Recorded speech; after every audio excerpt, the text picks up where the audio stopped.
Memaafkan tapi menolak untuk berjumpa. Bolehkah? Teman-teman semua, tentu saja tidak mudah ketika ada orang yang menyakiti kita, yang melukai kita, dan kemudian kita minta kepada Allah untuk bisa memaafkan, kita maafkan, tapi tidak mudah untuk terus memandang wajahnya. Karena kalau kita memandang wajahnya, kita akan teringat terus apa yang pernah orang ini lakukan pada kita. Jadi kita memilih untuk menjauh daripadanya. Bolehkah? Boleh, teman-teman semua.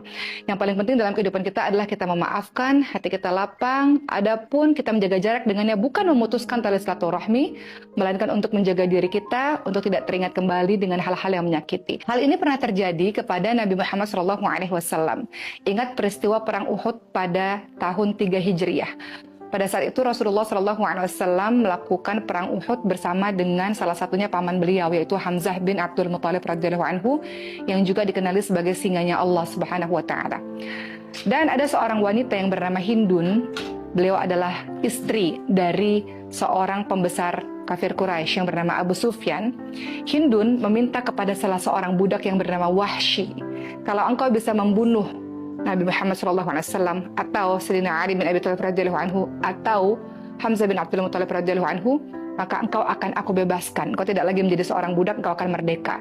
Maka tentu saja Wahsy, seorang budak ini, mengambil kesempatan yang luar biasa itu karena Wahsy ingin sekali menjadi orang yang merdeka, tidak ingin lagi menjadi seorang budak.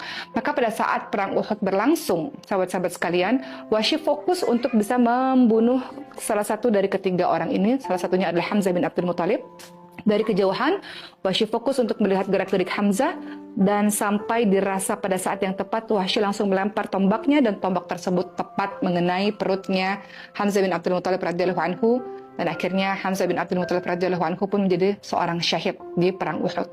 Tentu saja kematian Hamzah bin Abdul Muthalib radhiyallahu anhu sangat menyakiti hati Rasulullah SAW, karena tidak hanya sekedar ditombak, tapi selanjutnya Hindun datang ke jenazah Hamzah bin Abdul Muthalib dan kemudian dibelah dadanya dan dimakan jantungnya tersebut.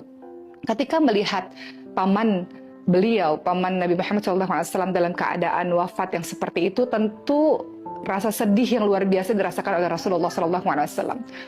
Waktu terus berjalan bertahun-tahun kemudian sampailah peristiwa pada tahun 8 Hijriah, pada peristiwa Fathu Mekah atau pembebasan kota Mekah. Orang-orang berbondong-bondong untuk memasuki agama Allah Subhanahu wa taala, termasuk Wahsy. Pada saat itu Wahsy berdiri di hadapan Rasulullah SAW dan Rasul mengenali Wahsy. Rasul bertanya kepada Wahsy, "Engkaukah Wahsy yang membunuh pamanku Hamzah bin Abdul Muthalib?" Kemudian Wahsy mengangguk, "Iya ya Rasulullah." Wahsy, ceritakan kepadaku bagaimana cara engkau membunuh Hamzah bin Abdul Muthalib. Rasulullah ingin tahu bagaimana